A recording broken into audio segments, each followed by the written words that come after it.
ডাল বা যে কোনো ধরনের বিনস, সেটা মুগ ডাল, মুসুরির ডাল বা রাজমা, কাবলি ছোলা, যে কোনো ডাল সবসময় আমরা ভিজিয়ে রান্না করি।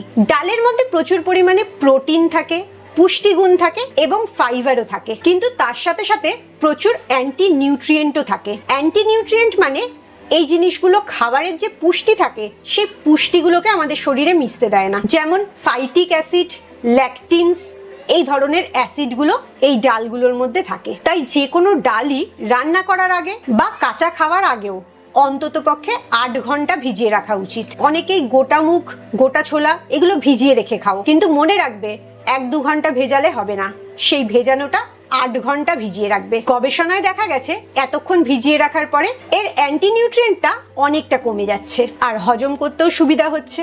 এর মধ্যে যে ভিটামিনস আর মিনারেলস গুলো আছে ওগুলো খুব সহজে শরীর নিয়ে নিতে পারছে। তাই তুমি যদি ডাল রান্না করার সময় তাড়াহুড়োয় জাস্ট ধুয়ে প্রেসার কুকারে দিয়ে দাও, এখন থেকে সেটা একদম করবে না।